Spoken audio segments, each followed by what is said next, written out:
Hi, and welcome to a special episode of It's a Mimic. This is episode 300, but as I'm going to explain in a moment here why, this episode ended up ballooning to be incredibly long. Over 6 hours worth of audio. So we're going to break it up over a bunch of different episodes that are going to last the majority of the week. The premise here is that I am sitting down with every single one of the hosts that we have across both the public channels and the Patreon, and even some of the specials that we've done in the past. And the point is to talk with them about 5th edition, now that it's done, as well as moving into a new edition, and how they feel about that. We're also going to take the opportunity to look back a little bit at their time on It's a Mimic, and find out whether or not they're going to be moving forward with the podcast. And spoiler alert, there are a couple of people that will not be. So this is part 2, and we're going to start with Pepperina. Yes, the questions will be the same for each host over the week, but I'm hoping that the different answers and different perspectives will provide some insights into how our panel of DMs comes from a wide variety of viewpoints. Anyway, without further ado, let's jump into it. Hi, Peps. How you doing? Good. How are you? Tired, but good. Same. I want to thank you for sitting down with me today. I've got a handful of questions for you about wrapping up 5th edition and this chapter of It's a Mimic, and I'm hoping it's going to be relatively quick and you can get back to enjoying, the break from recording, such as it is for you ladies who have never stopped ever. Yeah. I think I have one on Thursday, so. That's the last one, though, for a while, isn't it? Yeah. Good. Let's talk about D&D 5th edition, because now that it's over, I want to talk about how you feel about D&D 5th edition as a game. You've played lots of different game systems. How does 5th edition sit with you? That was my introduction into the whole tabletop RPG world. So it will always hold like a very dear place in my heart. I mean, as we've talked about many times, there's definitely things that could be improved, and things that as the hosts we're like, well, I don't understand why they did this, I would change it to this, but I think as a whole, like, it will always sit with me as my introduction into this world, and everything, all the opportunities that's created for me. How does it compare against the other tabletop role-playing games that you've played? I think alternatively, like, one of my favorite systems is probably Call of Cthulhu, and like the sanity rules in that. Yeah. I really, really enjoy that one probably the most. But I think that 5th edition is very like user friendly, where like some Call of Cthulhu, especially getting started. I've I've been the keeper for Call of Cthulhu. I still don't understand combat rules. Yeah. So I think like there are a lot of perks to 5th edition with that kind of thing, but I do think they could get like deeper into different things like Cthulhu, and that does. So for 5th edition, what's been your favorite rule or mechanic or design choice? Probably the combat rules. I think that they are very easy to follow. With the initiative and rolling for it and how it changes each time. And I think that's been the easiest of all the systems that I've done to pick up the combat for. That's funny because it's usually the thing that people trip on the most at first. Yeah. But I mean, you do it so often, right? It becomes second nature. Mm-hmm. What's your least favorite rule, mechanic, or design choice? I think just because I've looked at so many stat blocks and I've broken down so many different like monsters and like the updates of them, consistency is my least favorite. There's so many times where I'm like, now why does this monster get this, but this one doesn't? Or right. Like, I just want somebody to read what they wrote before. Yeah, you feel like they have editors, but they're not really looking too closely. Yeah, I don't feel like they read what people wrote in previous books when they make new books. Especially against the early stuff. It's just wild. Yeah. You should, when you get a chance, go back and look at Tales from the Yawning Portal and pour through those stat blocks. Some of them are insane. Like, they're just bizarre decisions. But yeah. I'll have to see if that's one of the many books on my nightstand. So Wizards of the Coast obviously has gone through a lot of controversy in the last few years. Is there one thing that sticks out to you the most, and how do you feel about how it was handled? I think because I know so many people in the community that do different things, it was them changing the like third party Oh, the OGL stuff. stuff? Yeah. Yeah. That being such a huge thing, and then the outcry from the community and them actually listening and being like, okay, we heard you. Never mind. Yeah.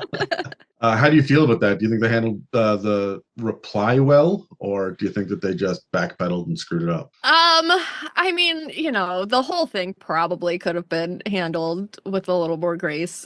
But Yeah. I do think at the end, they realized that they screwed up and uh we're like, oh, okay. Okay, we will listen to you guys. So, are you excited now about the new edition? Like, are you comfortable with the direction they're moving forward? Yeah, I mean, I think that like we said, things can definitely be changed, and this is their chance to do that. So I'm excited to see what they take from the community and the things that we ask for and what they implement in it. Mm-hmm. So it gives them the opportunity to listen and show that they listened. So we'll see. Is there one thing you hope that they change? Not necessarily. At least not that I can think of off the top of my head. Really? You're not going to say include dragon eggs or something else about dragons? I mean, there could always be more dragons. There could always be more lore and more. Are you excited for the new dragon art we're getting in the monster manual? Always. I'm always excited when a new dragon pops up. At what point do you think you're going to transition into the new rule set? I am just starting a campaign with my family. So we do a lot on D&D Beyond. That's where I had my kids create their character sheets. So as it gets onto that, we're sort of opening up the new rules as they come onto D&D Beyond. Mm-hmm. And Yeah. transitioning into that. Even my daughter created a ranger, and looking at it, I was like, oh, well, these are new things, and they didn't have this, and so Yeah. we're sort of playing by those new rules with their new characters. Fair enough.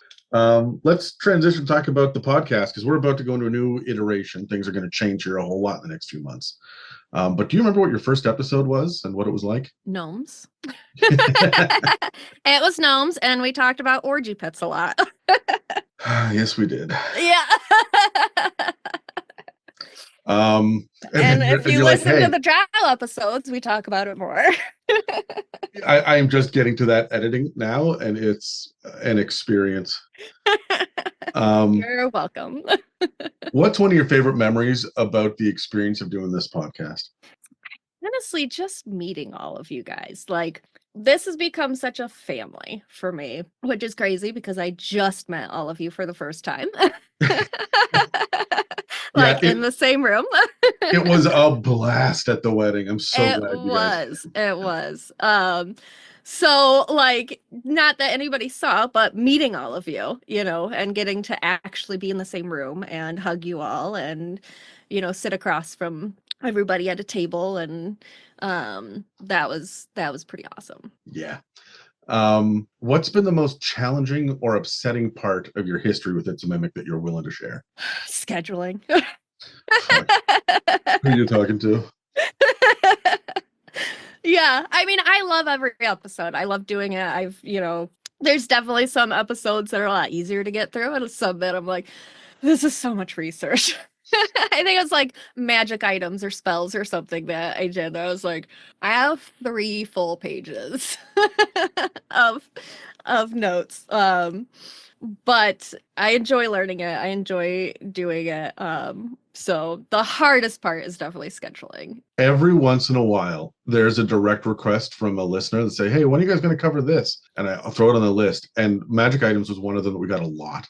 And I'm like, oh, that's just going to be 3 hours of listing shit.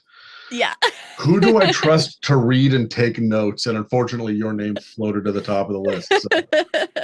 So, who has been your favorite host to record with? And you can't say me. Has to be. I can't say you.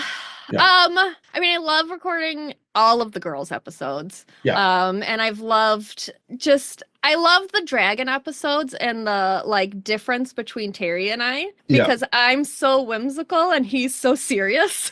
Oh my God. Yeah. I think that on the dragon episodes, he and I do a very good job of balancing each other out in those. Yeah, and it's funny because most people don't hear it because I edit the silences out. But every once in a while you say something and he's flabbergasted.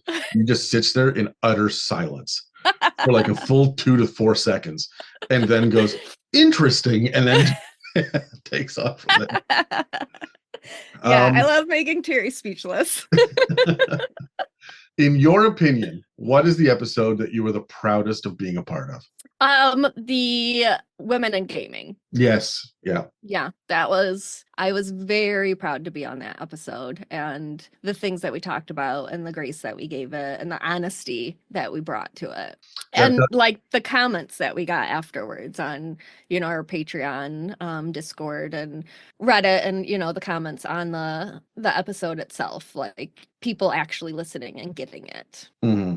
Yeah, there was a lot of really positive feedback, which was nice. Yeah. So we're going into a huge transition period for the next few months, and it's going to be a good jumping on and off point for hosts. So we're adding a few new voices to the regular run.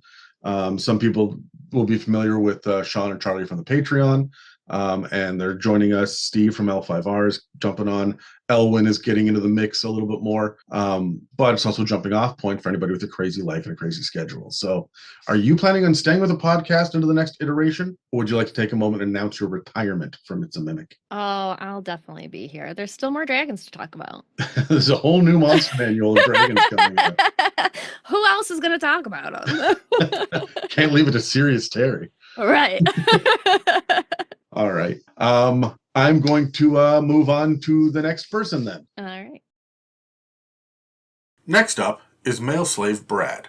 Hey Brad, how you doing? I'm doing well. How are you doing? I'm doing all right. I've not seen you since my bachelor party. Yeah, bachelor party was the last time I saw you. Then that was in July. And we were recording in December. Yeah, so it has been a while. It has been quite a while. You were terrorizing me on the Discord every Absolutely. Day, but I gotta keep you on your toes. Yeah, but now you're within arm's reach. Everyone else is too nice. I want to thank you for coming in and sitting down to do this. It's a bit of a weird episode, so that's a fun one though. I like these kind of casual, it's hangout sort of episodes, and we're going to do more of them. Absolutely. So let's talk for a moment about 5th edition. Now that it's over, how do you feel about it as a game? So 5th edition was truly my onboarding experience to D&D. Okay. So did you play Pathfinder thing? So I played Pathfinder 1st edition, but hardly. Like I played a partial campaign, a Dan-sized campaign. Oh, all right. That got dropped on top of me. Sure. Right? One of the many... We have a history on this podcast. If you're new here, Dan has started and then dropped campaigns on me twice now. Yep. Where he's just bounced and said, here, Brad will run it now. It's happened twice. I've had a nickel for every time. So far. Yeah, so far. We're in another campaign right now. But my first true, long-term gaming experience for tabletop RPGs was 5th edition. So I came into it with relatively no baggage, other than the complications that is Pathfinder. Mm-hmm. Have you dabbled with other systems since? Since? Not really. You played that one Call of Cthulhu? I played the one Call of Cthulhu with you. Come out, I don't think. I'm in the middle of a Starfinder campaign right now. We're doing the 2nd edition play test of that. Oh, that's fun. Because our D&D one's on hiatus, so we're playing a little bit of that. Are you enjoying it? Yeah, actually, you know what? I am. I've always been like a Star Wars guy, and it's definitely more Wars than Shrek. And so that hits with me. Yeah, the space fantasy. Almost, yes. Right? Yeah, that's fun. But, so how do you feel about 5th edition compared to these other ones? I mean, 5th edition I have brought people on board, right? It's a system that I, as somebody who having a very first experience with D&D, was able to then teach it to others. So my impression of 5th edition is that it is an easy system. Now looking back, now that I have experience, it's not flushed out. Mm-hmm. But I like that it's not flushed out in some ways, because it gives me room to flush out the bits that I want to flush out. That's a common theme with people I've been speaking to so far, is like the ability to breathe allows you to roleplay and not worry about mechanics. Absolutely. It is a storytelling platform more than it's a tabletop RPG. Yes. But it does have rules. But it does, yeah. What is your favorite rule or mechanic or design choice that 5th edition does you haven't seen anywhere else? I would have to say their random tables are fantastic. Yeah? Yeah. I mean, it varies by books. There's a lot of books where you're like, where are these tables? Yeah. But when they do them and they hit them, I don't think anything quite lands the same way. That's true. I haven't dug into Pathfinder enough to pass judgment on that. So Pathfinder's tables are rigid. Rigid as all hell. Are they? Right. I find them very rule specific. They are. And I found with 5th edition, whenever they give you a table, half the time I'm not even using the table on the table. I'm just using it as an inspiration point to go Something to from glance there. at to go, Exactly. oh, there's a good idea. Exactly. Yeah. Yeah, I will agree with that when I'm thinking about the other systems I've seen, and if they even have random tables, you're right, it's absolutely rigid. This is the... Yeah. What's your least favorite rule mechanic or design in 5th edition? Grappling, because I always forget how it works. Every damn time. At least you never played 3.5, where it's absolutely dumb. Where you had to confirm some of the... Right. Yes, I've heard some of this. Yeah. Rolling upon rolling. And so, grappling got a bit of an update. It did, yeah. And I'm happier for it. Before we move on to the updates, though, speaking of things that 5th edition has screwed up, Wizards of the Coast has had some real controversies over the last few years. Is there anyone that sticks out with you as being like the big one, and how do you feel about how they handled it? I think the big one we got to hit on is species. Going from races to species. I know a lot of people will really agree with it, and I understand the reasons why they did it. Mm-hmm. But it's a fantasy game. I'm okay with there being races. I'm okay with the... Yeah, I understand why people are upset. I understand why we went this way, and I'm probably in a privileged group, so that's part of it as well. But, yeah, and the fact that... The way they handled it, though, I feel like they went too far. By taking the teeth that are drow and orcs. Exactly, yeah. Like, everything that made these... We'll call them species now. Yeah. Everything that made them unique and flavorful and really gave them character. Because when you have a stereotype and you have a defined definition of what one of these species is, that's when you get to play against that archetype and you get to do something special. You can't do that anymore because now everybody's against the archetype because there isn't an archetype. When everybody's special, no one is. Exactly. Right? Yeah. I will say this. The thing that pissed me off more than anything else is the idea that, well, we can't have half species. Yeah. So now we just don't have half elves and half orcs. Exactly. We've lost some magic. And I think we've just gone to the point where we need to be respectful of people and where they're from and where they're at. But in our fantasy, we can recognize that there's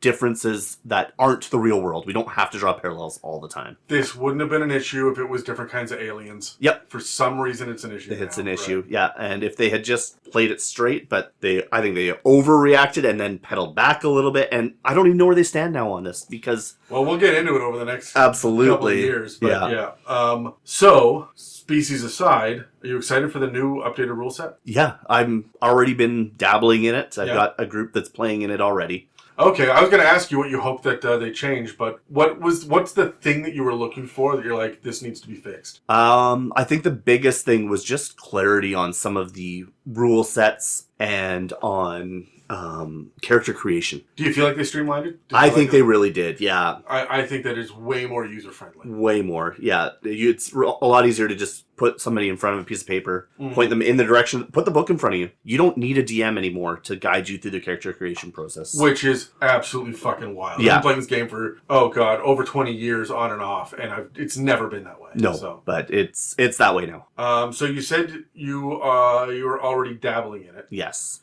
Like, we've had 2 sessions, so I haven't played a ton. But... Sure, I played 1 session at this point as a player, which was fucking nuts. Oh, nice. And so far, so good. Yeah. It's been pretty simple at level 1. I mean, to be real, not that much has even really changed. I'm waiting to see if the monster manual is going to... It'll be interesting to see if that shakes things up. But the player's handbook, I think, has done a really good job of scene setting in a way that it didn't in the 5th edition book. Yes. And I feel like the Dungeon Master's Guide is more actually there to guide dungeon masters in ways that it never has. I'm hoping that'll be the case. We're too close to Christmas, so I was forbade from buying the Dungeons Master's book for myself. There's an adventure in it, a one-shot adventure, and that's what I have played. And it was actually pretty good. It was, excellent. I don't know if it was my DM who made it deadly, but it got real scary at the end there. Yeah. How experienced was your DM? Not recently. Lots of experience in 3.5 and 4th, and not much in 5th. So. That's what I'd like to see. I'd like to put this book in front of somebody who hasn't DM'd recently or hasn't DM'd at all and see how they can take that. Oh, he did a fantastic job doing it. So I was really happy with what he brought to the table. But there were also only 3 of us, and the other 2 guys were noobs. So because the 5th edition DM's guide was obtuse as hell. hell. And It was the formatting. Yeah. It was really hard to find what you needed to find. Layout and formatting makes a hell of a difference for books like and this. if the PHB or if the DM guide is anything like the PHB, then I'm excited for how it's going to be laid out. Speaking of layouts and formatting and changing, we're in the middle of a transition period, but we're heading into a huge transition going forward. But before we move forward, I want to look backward. Sure. Do you remember your first episode? I do not. You don't remember? No, it was so long ago. Was it the cleric episode? It might have been. You were our first, Dan and Terry, and then Brad. Yes. Right? I was the first guest host. Yeah. I do remember that. And you stayed guest host for a while. Yes. And then the mob mentality episode was episode 100, and that got us through COVID, and you were on all of them? I think so, if not all of them, nearly all of them. And then when we came out the other side, you, Dave, and Megan were in the rotation. Yes. Right? So, yeah. Do you remember what it was like starting off podcasting? Were you nervous or? You know what? No, because it just felt like hanging around a table and chatting. It was cool because it was also you recorded that episode. It was the first time you and I ever met. Yeah, and I only met Terry later through the podcast as well. Yeah. So yeah. Dan was really the only person I knew coming into this. And it was so easy. Do you remember?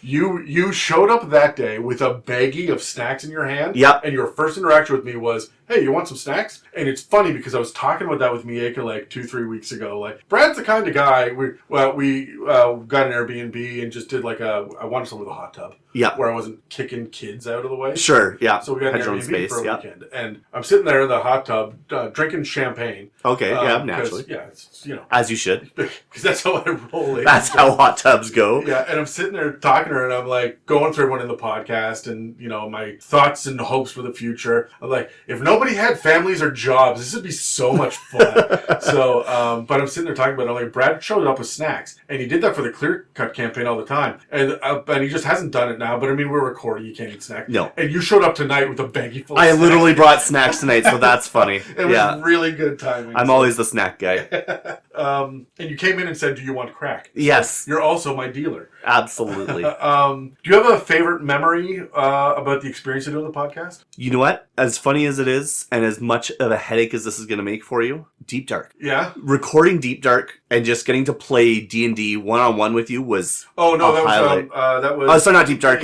Many Roads to Amelia. Amelia. Sorry. Yeah, that was a lot of fun. Recording that was probably one of the most fun episodes I had because I could just sit there and take in the scene setting and... That was a blast. Yeah. And I am eager to revisit that kind of experience again as quickly as possible. But yeah, I know it produced some headaches, but we have a lot sitting down recording headaches, and playing it, that was a lot of fun. Yeah, I'm stoked to do that. What's been the most challenging or upsetting part of recording with It's a Mimic? Nothing really upsetting. I think the most challenging part... Everyone says that and they lie to me. I know it's a lie. No, I genuinely have not been upsetting. I think there have been certain hosts that, sometimes you just... It's not even that they're a bad person. You're just... Yeah. We're not on the same level. We're not doing the same thing. So there's been a couple of those recordings where I've been like... Because I only get maybe one night a month out where I get to come out and do this podcast. Yeah. So when I do it and it's like a bummer, that sucks. Yeah. It just doesn't feel good. And I'm like, do I pull out? But then we come back, we do like one of those fun episodes. I'm like, no, I'm back in. This is... So I have a little secret, and that is that every once in a while, where I feel like someone is really hurting, or they're not having fun with the podcast, their personal life I know is kind of in shambles, work problems, relationship issues, whatever it is, yeah. They get a mailbag episode. That is my gift to the people. Yeah, mailbags, they go over so smooth. And you always know when everybody's doing just fine when I am on the mailbag episode. Yeah. So like, no, nobody needs it, I don't think. Okay, I can do it. So, who has been your favorite host to record with? And you can't say me because that would be self-serving. That's fair. Favorite? And you can't say Dan either because you guys are... No, Dan, that was my first thought. And I'm like, you know what? No, I'm not going to say Dan because we have enough outside the podcast that recording with him isn't even that big of a deal. Probably Megan. Yeah? Yeah. I think she gives a lot to the podcast. She's easy to kind of play off of. And close second would be Terry. Yeah. The two of them are just so easy to record with. And they're so very different. Very different. Oh, yeah. Like the experience of recording. And when you get both of them on the same podcast. Yeah. Oh, it's... It's fun. It's funny. I try not to put them on the same podcast because I feel like I'm wasting I'm doubling up. Absolutely, right? yeah. So, who's your least favorite host? No, I'm kidding. I would ask that. In your opinion, what is... You already know the answer anyways. I do know the answer. It's Daniel, yes. In your opinion, what is the episode that you were the proudest of being a part of? When did you do the best work? The best work was probably when we were doing COVID and we were doing all the monster episodes and we were going through. I don't know if I can necessarily pick one out, but I think I'd say that whole series. Mm-hmm. I think that's when I kind of did my best work. I think COVID gave me time to really think about it and focus, and I was doing it in the comfort of my own home, so I just kind of relaxed. I saw a big difference in some people. Some people really thrived in that, and some people really floundered. And so it was one of those ones where it was rigid, and if you took it as rigid as it was laid out, it was gonna flounder. Yeah. But if you took that rigid structure and then used that as a guideline to play in, which is what I felt like I did, I really enjoyed that space. I never had a problem with any of the recordings that you submitted. Other people were missing their prep. They were in their head about it. Yeah, it's uncomfortable of course. for them and all this. So. No, I like to have a playground where here's the boundaries that you play within. Here's kind of a guideline to get you started, and then just go have fun. Yeah. I feel like that's where I thrive. If I have to come up with the whole thing on my own, I get overwhelmed. I'm like, I can't do this. Yeah. But if I'm sitting there reading off a script, I know that's no fun to listen to. So that's where I it's that in-between space. Yeah, and those were so much more editing, and I was just... and tons of work for you on the back end, too, to script them and get, here's the sources that you need and where's you'll find your... You did a lot of lifting. Holy crap. The prep for each episode was 2 hours, and there were 17 of the episodes. It was wild. So, we're heading into a huge transition period for the next few months where we revamp and process and refocus the content onto conversations that we want to have and that the listeners are most interested in. And that means that this is kind of like a good place for jumping on, jumping off, for a couple of people to become more involved or to go focus on other aspects of their lives. So, are you planning on sticking with the podcast for the next iteration, or are you going to take a moment and announce your retirement from it? Surprise to you? No, I'm kidding. I'm not going to announce my retirement here. You know what? Honestly, I had considered it. Is this the time where I've had my fun? I've had it. But with the revamp, I think people should be excited for what's coming. I'm excited for what's coming. I think it's going to be more fun to listen to. It's going to be more fun to listen to. It's going to be a lot of fun to record. Mm-hmm. And that makes it more fun to listen to. It does. As well. And from behind the scenes, our editing is going to get a lot more fun or easier at the very least.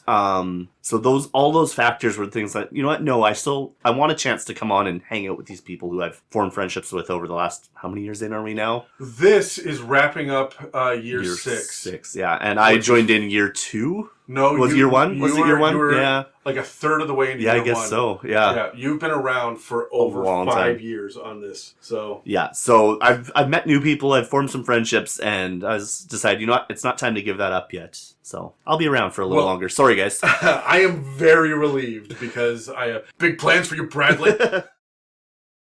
Our next Dungeon Master you'll recognize from the Undead and Drow series, Ehlwyn. How are you today? I'm doing wonderful. How about yourself? I'm doing all right, thanks. I want to say thank you for sitting down with me and going over this crazy amount of questions that I have that I'm asking everyone on repeat. Yeah. I think I'm saying the questions in my sleep at this point, but I want to talk about 5th edition and then It's a Mimic for a moment. So 5th edition is done. We're moving into 5.5 or 2024 rule set or OneD&D, whatever they're going to call it. But now that 5th edition is over, how do you feel about Dungeons & Dragons 5th edition as a game? I think 5th edition's always going to hold a special place in my heart because it was really I've been playing it for 10 years and it wasn't my first introduction to TTRPGs, but it was the one that made me fall in love with them. What was your first? First TTRPG was a game called Scion, though it was really more, a little bit more on kind of more the LARPing, less kind of tabletop, less rolling dice and things like that, and really just kind of more role-playing. It's kind of got a bit of a Percy Jackson feel to it where you all played demigods. Okay. And we had, a group of friends, Megan, and I had a group of friends that we had a fantastic GM that was super creative and just kind of led us through what it would be like playing ourselves as demigods, which was really cool. Growing up as a fan of Percy Jackson, that was really fun to play. And then that kind of evolved into playing 3.5 for a little bit. But it was really kind of 5 that I got into the nitty-gritty of playing Dungeons and Dragons and falling in love with this game. So, compared to the others that you've played, Yeah. what's been your favorite rule, mechanic, or design choice for 5th edition? I've said this kind of before on other episodes on talking about like the undead and things like that. But for me, what really drew me to 5th edition that I've loved is the homebrew playability of it. The fact that it opens up the doors for a lot of creativity and for you to, with the proper communication and the proper, the team, when you're all jiving and things like that, it can be magic at the table. And it really, I think that that's what I love. Like, it sets forward guidelines and ground rules of how to play this game. But if you want to try something that's a little outside the box, go for it. Yeah, 5th edition was rule sets and not rules. Yeah. Right? And so that gave you the opportunity to explore more. Yeah. Instead of 3.5 or Pathfinder, which is like, we have a rule for that. We have a rule for that. This is the way you're going to do it. This is the hard and fast of it. It's chiseled into stone, and this is how you're going to do it. Whereas 5th edition gave you that freedom and that creativity to kind of flex those improv muscles a little bit more. So, what's your least favorite rule, mechanic, or design choice? I mean, I think everybody has their own different playing styles and things like that. I think one of the things that I never really kind of understood that I've actually never really used in game, even though I played a lot of spellcasters or like spell components. It's something that a lot of people hand wave. Yeah.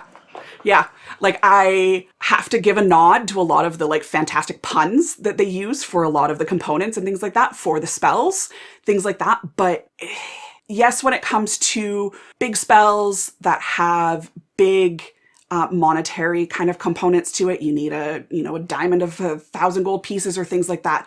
Yeah, that's when as a DM, you kind of sit there and you're like, your character wouldn't have that. There's no plausible way that you would be able to do that. That's kind of, you have those boundaries, but like playing being like, I'm sorry, you can't cast message without this. Yeah, the idea is that it's supposed to launch quests to get the stuff, but most people don't have. It's not in any single one of the published modules, right? So it's not. And I mean, I think everybody's least favorite episodes are shopping episodes. Oh, really? My table fucking loves it. I can't get enough. I have 4 of my 6 players that would rather shop than fight. I don't know, downtime to me at the table. You're not doing it right. Well, I don't know. Maybe it's just my ADHD. Maybe it's just like I'm like, I don't want to watch other people shop. I like shopping in real life. I don't want to shop in game. And I'm like, I would rather just go to a tavern and go have a beer and like see what kind of mischief we could drum up. Sure, okay, but see, that's my difference is that shopping never takes place in a book. Yeah. So I never crack a book open when I want to go shopping. Tell me what you want. Let's go find the weirdest person and the most interesting thing. Very true. To see if you can find it. Very true. Downtime is one of those things that, if done properly, if done with a flair, it can be a lot of fun. That is very true. That is very true. And I think most people are just ready to kill the next goblin. So. Yeah. So, Wizards of the Coast has gone through a lot of controversy in the last few years. What's the one thing that sticks out to you the most? And how do you feel about how it was handled? There's a couple of things that stick out. I think one of the big ones that was kind of a little bit more recent with the new Giants book that came out was the use of AI art. It's something, having Megan as one of my closest best friends and her being an artist, I know the blood, sweat, and tears that artists put into their work. And so, it is something that is very sensitive within the art world, especially when you have a game that is essentially promoting creativity and, the imagination and things like that. So I think that that's one of the big ones. There's a bunch of other ones. I mean, whenever a smaller company gets absorbed or bought out by a large mega company like Hasbro, there's going to be a lot of corporate changes that a lot of people question. And I think that that's unfortunately the world that we live in when it comes to big overtakes like that. Yeah. I think that a lot of the decisions are a little less Wizards of the Coast decisions and the creative team decision, and a lot more Hasbro CEO decisions. I agree with you. I think a lot of the shit that WotC gets, they deserve some shit. Yeah, but I think absolutely. a lot of it should be pointed at Hasbro. Absolutely, yeah. So, are you excited for the new updated rules? I am. I think, 5th edition has had its, 10-year run. 10-year? Yep. Yeah, 10-year run. And I think it's seen such a boom in fan base and boom in players that, it's been around for D&D has been around for 50 years, but I think now more than ever because of, amazing shows like Acquisitions Incorporated and Critical Role and all of these other amazing ones that are, through the power of YouTube and social media and things like that, it's reached greater audiences. But I think that being said, you never really kind of evolve and get better if you don't change. Mm-hmm. Yeah, I agree with that. And so I think while people tend to be resistant to change, I think that there are certain things that are coming in that have been already released in 5.5 and that are coming that will kind of help balance things a little bit more. What's one thing you hope they change?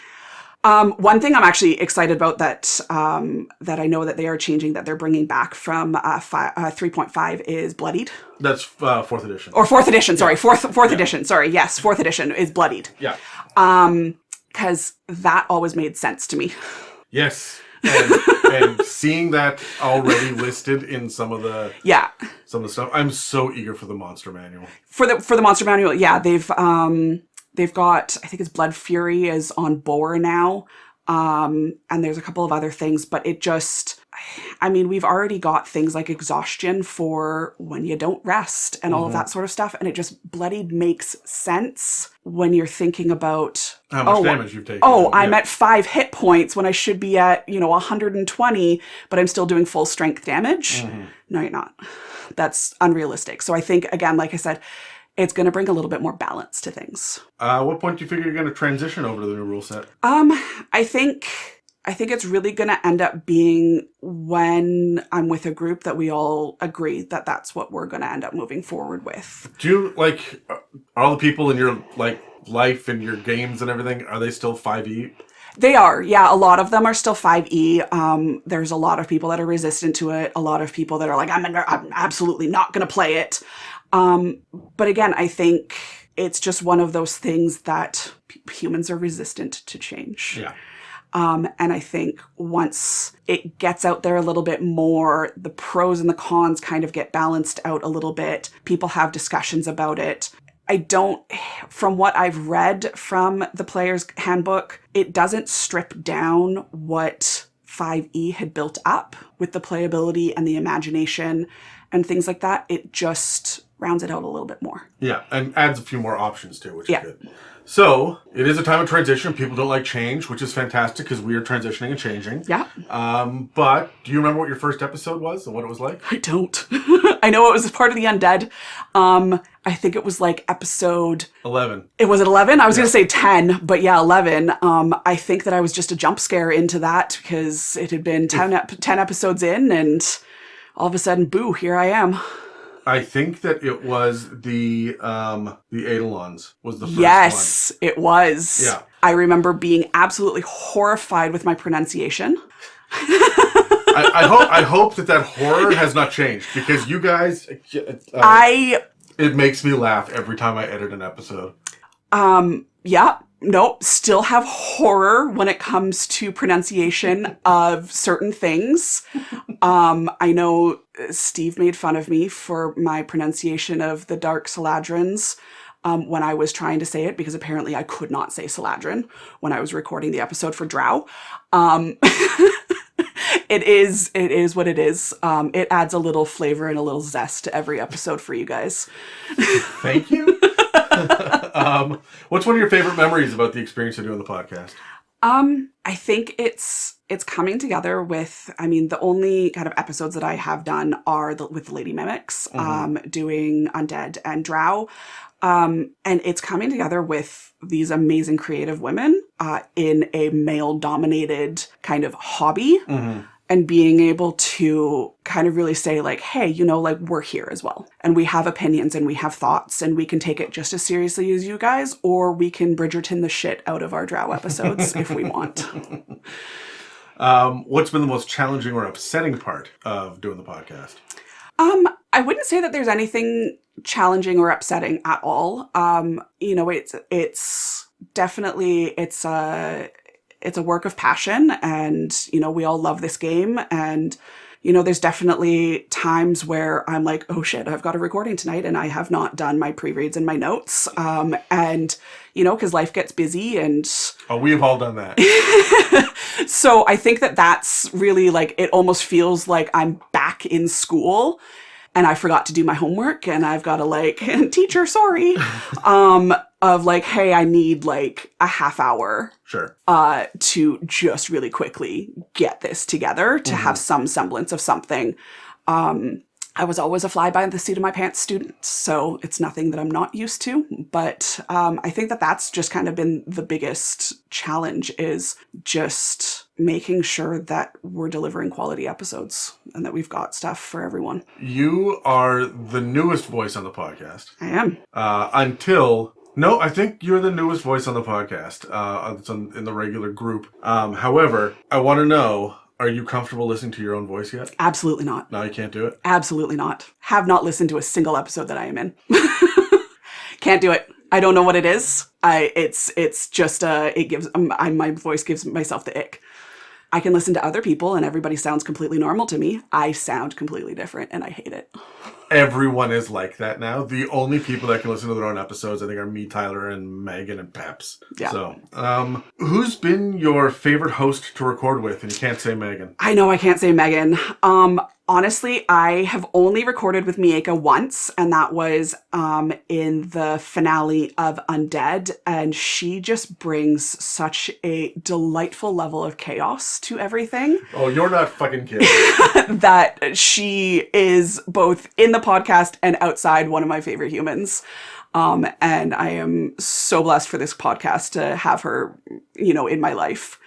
Yeah, I would say, I mean, I love all of the Lady Mimics, but yeah, I would say all of them, but I would say if I can't choose all of them, then I would choose Mieka.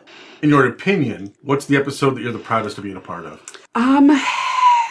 Well, let me phrase it another way. If there's someone that doesn't know anything about you doing this podcast, you're like, hey, there's one episode I want you to listen to get an idea of what I'm doing, which one do you point them at?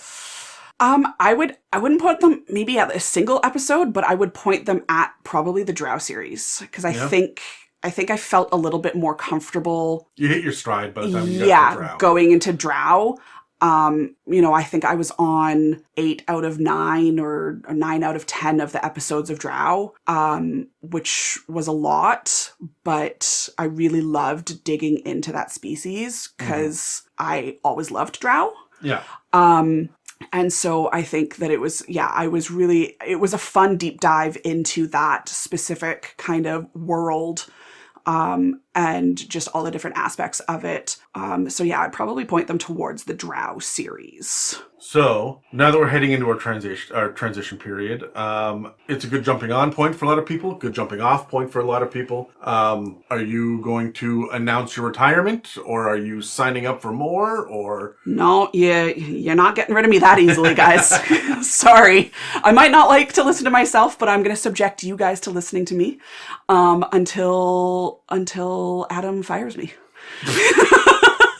Until Megan looks at me and goes, get rid of this. Yeah. I am excited because I know at this point, like, you're the second last person I'm recording this with. Yeah. And so I know what the schedule looks like, and I know what series and projects you're going to be a part of. Yeah. I like that you're spinning out, still being a part of Ladies Only stuff, but actually getting into the main podcast and mixing it up with everyone else. Yeah. I'm excited to do that as well. So keep you boys in line. Keep the boys in line. Good fucking luck. I've been trying that for 6 years now. Let's jump into the next host, though. And finally, let's wrap this episode up with Dan. Hey, Dan. Hey, Adam. How you doing? I'm doing okay. This whiskey's good. The whiskey is good. I want to thank you for sitting down with me today. I got a handful of questions because we're wrapping up 5th edition and this chapter of It's a Mimic. Sure. So, now that it's over, how do you feel about Dungeons & Dragons 5th edition as a game? I think it is we started a podcast on it, but like it is the best version of Dungeons and Dragons, most understandable, most cohesive, most accessible version of Dungeons and Dragons. And I think even though they didn't exactly stick the landing, they did a great job with it. What's been your favorite rule, mechanic, or design choice for 5th ed? The advantage system. Yeah. The advantage system is a game changer. And I mean, literally and also metaphorically. Like it literally changes the game, how it's played. And it also adjusted how people play the game in a like decision-making process, right? Like it added tactics while also adding flavor. Mm-hmm. Which I, coming from a table that was primarily combat focused, whereas I moved there and I swing and it did. This made it better. So it's been your least favorite rule, mechanic, or design choice of 5th ed? My least favorite mechanic or rule choice? I have to choose just one? What is my least favorite mechanic or rule choice? How some of the status conditions just don't land the way that I feel like they should. It's because you use the same fucking mechanic in every single one of them. Exactly. Yeah. The lack of so I think it's just the lack of follow through with the design. You have resources that the party never really uses, that the players never really use. You have hit dice that the party on base rules never really uses beyond, refilling a pool on a short rest. You have the proficiency modifier, which now they're just starting to use, we're starting to use near the tail end of everything, as a way of generating further character growth, right? If they had started off right away with that, I think they would have had a better thing going. Mm-hmm. For sure.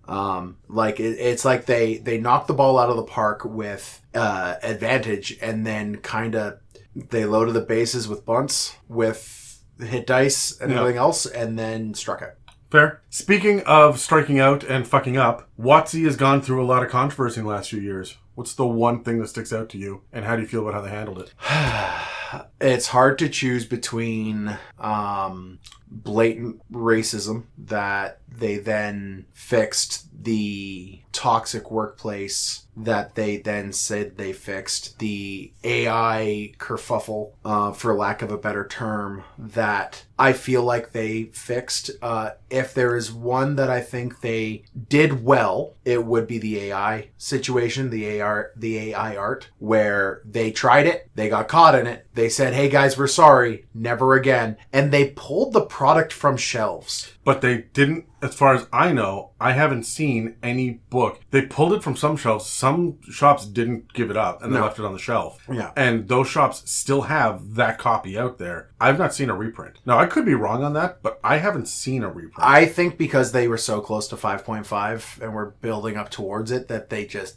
Well, they did fix the art on D&D Beyond. That's also true, yeah. But, and I feel like they're going to be moving away from like, published materials. Printed media? Yeah. Yeah, I agree. That makes me sad. It makes me sad as well. However, I understand it as a business model, and I will always buy the physical copy. Yep. So, Yep. Are you excited for the new updated rules? I haven't really dug into them. I am cautiously... I've started a game with my kids with 5.5. But as of the time of this recording, we do not have a monster manual yet. Right. So it's hard to fully understand the full scope of what the next thing is going to truly look like. So I'm kind of reserving judgment until we get the monster manual and then the first adventure path. So cautious optimism? Cautious optimism. What's one thing you hope that they change? To 5.5 from 5th? Yeah. Not content.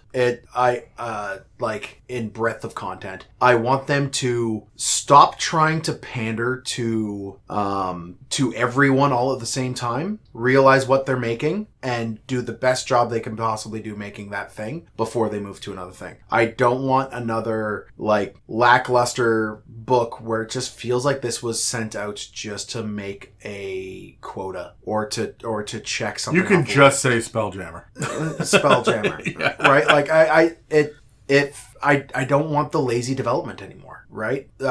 If Baldur's Gate 3 could be used as an example of when you approach a product that you have passion about and that you love and you want to do it well, not because of any financial gain, but because you want to do the product and the IP well, you will generate a better product. And it clearly, for a while there with 5th edition, became about ushering us to the next edition, not about having us fight dragons and experience grand evils and then defeat them with our friends around a table. Mm-hmm. Right? D&D has always been about getting around a table, having, fun with your friends, telling a story. And at the end of it, at the end of 5th edition, I wasn't getting that message from the developer. No, they were publishing the next thing. Exactly. To sell the next box set. Yeah. At what point do you think they're going to transition to the new... Do you think you're going to transition to the new rule set? I said I had a small game with my kids. I'm kind of reserving judgment for when the Monster Manual comes out. Once we have the core 3 books, I think we can do a good shake of, okay, we could build a world around this now. We have the ability to build a campaign setting with the DMG, and it does a great job at building that and setting things up for a party with the bastions and everything. It does a great job at that. We have the player's handbook now. It's great at doing all that. But we don't have anything to fight them against unless you're dipping into like the back of the DMG. And I don't buy into the whole nonsense that it's backwards compatible. It's not, and it will never be at my table. The math does not add up. I disagree. I just straight up disagree. Okay. I think that it is backwards compatible, but you got to be able to put some logic behind it. I think that you can play Tomb of Annihilation. Once we get the new monster manual, you can play it with 5.5 characters and 5.5 monsters, and the module will run as is just fine. You think if you're changing the monsters and you're changing the characters, that the encounters themselves, static DCs of traps, puzzles, all those things will maintain the level of challenge? They're not changing bounded accuracy? I don't know. I think they are. Like, how do you know? The monster manual's not out yet. Well, exactly. But like the character classes, the character, what's the word they're using now? Species, are by and large more powerful than the 5th edition across the board. The species aren't. The subclasses are. The species got neutered in a big way. Okay. Sorry. When you build yes, because they don't do stat blocks or anything else like that anymore. But then when you take the backgrounds, there are no and all subspecies those, for dwarves or anything anymore. I guess that's true too. They've pulled back on a lot of it. Yeah. But you can still apply the Gem Dragon stuff from Fizzbands to a Dragonborn. With the 5.5 rules and it be just as balanced as it was before? I mean, quote unquote balanced. They're not all balanced. A halfling is not equal to a Goliath, and like it never will be, right? No. That's part of the character, like the character crafting that we do, right? Like that's. And I mean, you're right. You could do it with a little bit of logic. You'll be fine. You'll make it through. And I mean, that's what I've been harping on for years. Yeah, right? But I mean, if you are flexible and you aren't trying to be antagonistic, you can make anything really work, right? Yeah. So from that perspective, I do think the static DCs for traps and everything else are going to work. Fair enough. If you sit there and go, you know what, kobolds are a little less powerful than they used to be, or the subclasses are a little more powerful, and I'm supposed to fight 6 kobolds, I will add a 7th, and this campaign still runs. Yeah. Right? Like, so backwards compatible? I think yes. Are you going to have to throw out Xanathar's Guide to Everything sometime soon? Probably. Yeah. As a matter of fact, some of the subclasses in there have been rewritten in the player's handbook, so it's already going to be defunct, and I'm like, I bet it's going to be one of the next legacy features on D&D Beyond, right? Yeah. So now that we've looked back at 5th edition, let's look back at It's a Mimic, because everything is going to change here pretty quick. Yeah. So, do you remember your first episode and what it was like? I'm asking everybody this, so this is a loaded question with you. Yeah. Are we talking about town time? Are we talking about... We had so many false starts on this. Oh, buddy, I had, and I still have to this day, I want to say like 4 gigs of media of you and me doing town time. What was the name of the tiefling that was supposed to be... Because it was town time with something, and we had this grand idea of it being this like semi-narrative thing. Yes, for my first episode that remember. I don't remember. Krenzik or something like that. Like it was something like that. But Are we talking that, or are we talking It's a Mimic? Because It's a Mimic. The first episode of It's a Mimic. wasn't that the Meet the DMs? That's what we did first? Well, yeah, Terry and I sat down and recorded it all and split it up into 5 little mini episodes Yeah. that are dry as fuck and I absolutely hate. Yeah, me too. I mean, I look back on it fondly. I've had a lot of fun doing this. Yeah, it was fun. There were growing pains. There were growing pains. What's one of your favorite memories about the experience of doing the podcast? Deep Dark. Yeah? And not what everybody thinks is my favorite part about Deep Dark. Deep Dark gave me a lot of confidence as a DM because it was the first time really putting myself out there, running a table, and then you and I almost exploding as friends during the editing process. But that wasn't so much it. My favorite memory of Deep Dark was at the beginning of every single episode, there was a the narrative recap? The narrative recap thing. And you and I sat down beforehand and you were all like, and you were like clear. It's like, I'm taking my friend hat off here. I'm putting my director's hat on. Here is how you have to say it. And Dan, I know you're loud and you talk fast. Slow down. Right the hell down. So I remember sitting in my basement with you like hovering over my shoulder, doing my best like dread voice. Mm-hmm. Which people have been listening to this podcast for years. They know dread doesn't really fit this voice very well. No, just your dreams. Sure. That's what fits my voice better. You just got a cough. There we go. We're going to leave it in. Yeah, probably. But the having you like enter that director mode of just like, no, here's how you got to do it. And seeing the response we had of it, like I'm very proud of that product. And I'm mostly proud of it because of how you and I worked as a team building it and putting it all together. It's one of my top 3 things that we've done. Yeah. What are the other ones? The other 2? Touring the Multiverse for Eberron with Dave. Fucking it was great. Beautiful. And I would like to say Giants or Undead or Draft, or the second Touring the Multiverse, but I wasn't a part of any of those, right? Yeah. So that's why like Eberron, like Touring the Multiverse, I didn't really touch at all. I think I edited 1 episode. Yeah, I did majority of the heavy lifting, but the other one is Campaign Builder. Yeah. The way that it evolved, because we had a loose idea and a loose outline for the first like 4 or 5 episodes. Yep. Where we are sitting now with it though, and as Tier 4 is starting to come out, is just the evolution of not just the story, but the level of conversations we were having. Oh, yeah. Back then it was how to build a villain, and now it's deeper conversations about DM design. That I'm really proud of that one. That one's fun. Cool. I wish it wasn't behind the Patreon paywall.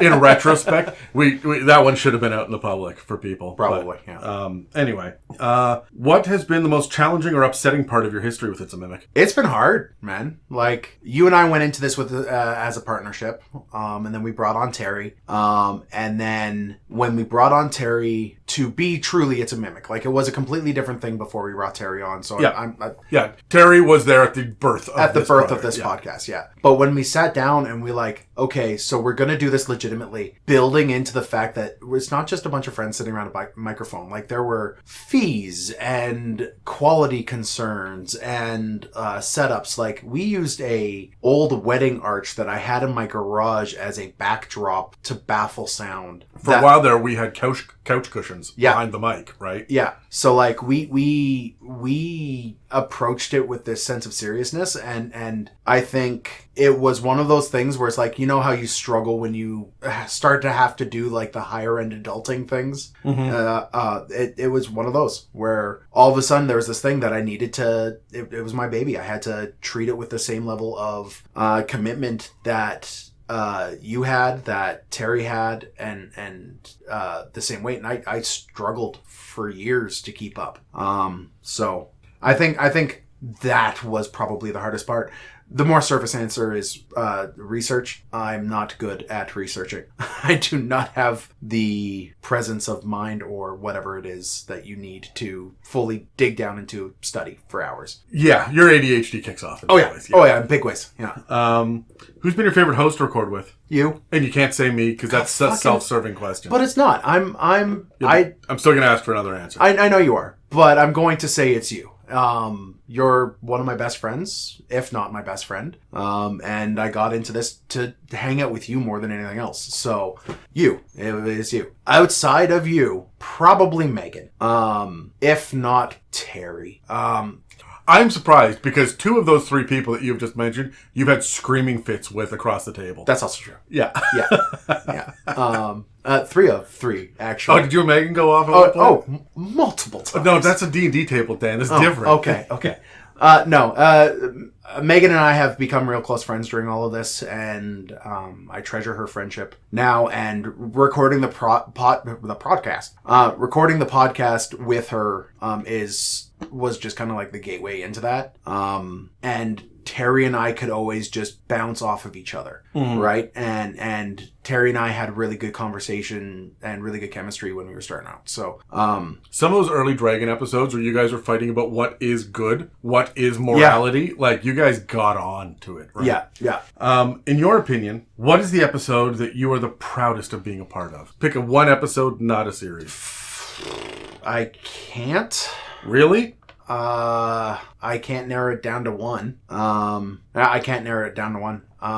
Probably one of the lore episodes about the Forgotten Realms, just because it was such a pain in the ass to get to that episode. I remember taking like 9 months for us to record it because I kept on procrastinating, kicking it down the road. I'm like, I can't do it right now. I finally had a fucking go at you about it. Like, yeah. Dan. And then I sat down, I got the prep done, and we did the episode. And I think just and that's finally over. Like and it was good, right? Like it was over, and I felt accomplished doing it. So probably Forgotten Realms Lore 1 and 2 would be the ones I'm the most proud of. There was one episode, and I don't remember which episode it was, but there was one episode where you and I were on together, and you said some ridiculous fucking made-up word that doesn't actually exist. Braggadocious. No, it wasn't that. No, there was braggadocio? No. It was more mundane than that. But you had a fucking word, and I can't remember what it was, and I don't know what episode it was. And I'm like, that's not a fucking word, Dan. You've made up another fucking word. For the 8th fucking time in the last 8 episodes, you made up a word. And then you looked it up, and it was in the fucking, it was Googleable. Yeah. And I went, okay, you know what? Fine. Fuck you, bud. You get this one. And you puffed your chest out, and you were like, for a week. I was so happy. Yeah. At the words, okay, fuck, fine, you're right, coming out of your mouth directed at me. That's the one you get. Oh, I will live through that high for the rest of my life. All right, so we're heading into a huge transition period for the next few months while we revamp our processes and refocus the content onto conversations that we want to have and that the listeners are more interested in. This is a good jumping on point for a bunch of people, and I'm really excited about that. But it's also a good jumping off point for those of us who would like to focus on other aspects of their lives. So, are you planning on staying with the podcast to the next iteration, or are you gonna take a moment now to announce your retirement from It's a Mimic? So technically, I've announced my retirement from It's a Mimic before. So I've done that before. But this time I think I mean it. Or at least going to take it a little bit more seriously. Life is busy. I love doing the podcast. I love being in the same room with you. I love being in the same room with pretty much everyone we record with. Brad, you know what you've done. But at the end of the day, I've got a lot going on, and I don't want to do the audience and the listeners and the friends we've made online a disservice by phoning it in. And so yeah, this is me announcing my official retirement from It's a Mimic. For real this time. Because last time we went 35 episodes, and it was like a legend lore here, a Patreon special there, and then slowly it was back into, you like this topic, do you want to talk about this? Yeah, and there were a couple times with hey, I have no one else, can you come, right? And I edited a bunch within that scope as well, right? Yeah. This is me announcing full, I am now a listener. I fucking doubt it. You've been a listener for 3 fucking years, Dan. I do listen.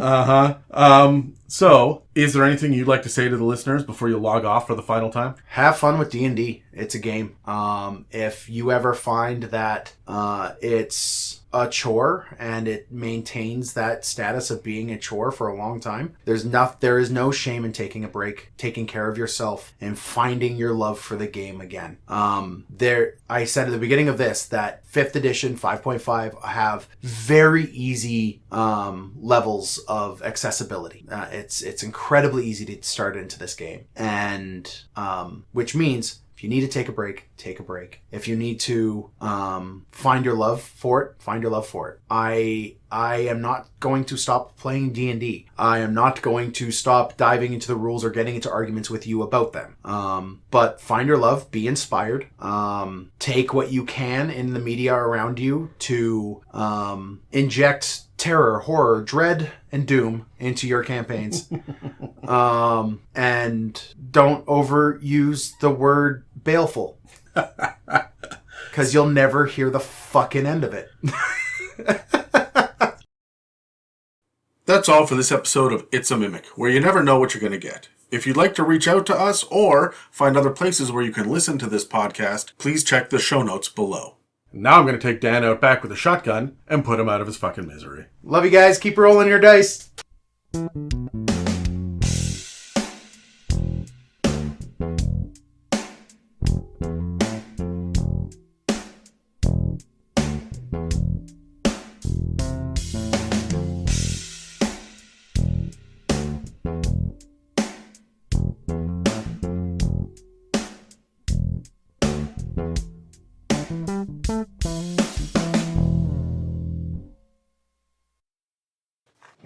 So, Dan, Yeah. I just want to let you know, because everybody that's listening is kind of like, oh, fuck, well, this feels bad. We're ending the episode this way. Just because I'm curious. Are you ending the episode with me? Yeah. Yes. Oh, good. Okay. Yeah. I want you to know a handful of facts, all right? But you're going to guess them, okay? Oh, fuck, okay. One is there have been 683 episodes that have come out at the time of this recording. Okay.